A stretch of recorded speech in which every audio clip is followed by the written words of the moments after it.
ګرانو ملګرو، د موجوده حالاتو په مناسبت د ځینو دوستانو په اصرار خپل یو نظم د سره شریکول غواړم. د دې نظم سرلیک دی سعادت حسن منټو ته. یو خبر چې زمینی دی، یو قصه چې زمانی ده.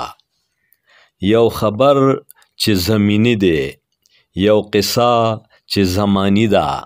نه یې دور دیومالایی دی، نه یې ځمکه اسماني ده. یو خبر چې زمینی دی، یو قصه چې زمانی ده.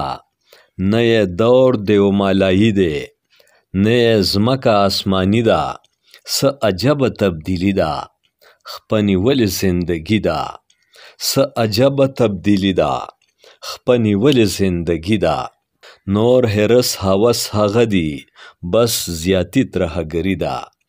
څه عجبه تبدیلی ده، خپنیولې زندگی ده.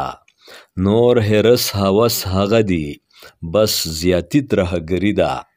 د مشرق که د مغرب دی، عصمتونه نیلامیږي. د مشرق که د مغرب دی، عصمتونه نیلامیږي. د غربت او بېوزلۍ نه ښایستونه نیلامیږي. د مشرق که د مغرب دی، عصمتونه نیلامیږي. د غربت او بېوزلۍ نه ښایستونه نیلامیږي.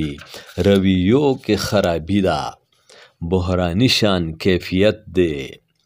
رویو کې خرابي ده، بحراني شان کیفیت دی. سړیتوب د کډه کړې په دو پروت انسانیت دی. رویو کې خرابي ده، بحراني شان کیفیت دی. سړیتوب د کډه کړې په دو پروت انسانیت دی. جرأتمند منټو راشه چې ژوند نوې افسانه کړې. جرأتمند منټو راشه چې ژوند نوې افسانه کړې. چې شیشه ورته ښکاره کړې او راویښه زمانه کړې. جرأتمند منټو راشه چې ژوند نوې افسانه کړې. چې شیشه ورته ښکاره کړې او راویښه زمانه کړې. ګرانو ملګرو، دا نظم ما په کال 2014 کې د اردو ادب د عظیم افسانه نگار سعادت حسن منټو په یاد کې د ادبي ریفرنس دپاره لیکلی و. ریفرنس د معروف شاعر ادیب او دانشور ناصر علي سید په صدارت کې اردو ساینس بورډ خیبر بازار پېښور کې شوی و. اوس چې د څه مودې راسې د نړۍ په بیلابیلو هیوادونو کې په ماشومانو او میرمنو د تشدد پیښو کې اضافه وشوه. د انسانیت بېقدري زیاته شوه، رویې سختې شوې، ټولنه کې اخلاقي قدرونه کم شو او په معاشره کې د خلکو د مجبورۍ نه غلطې فایدې اخیستل عام شو.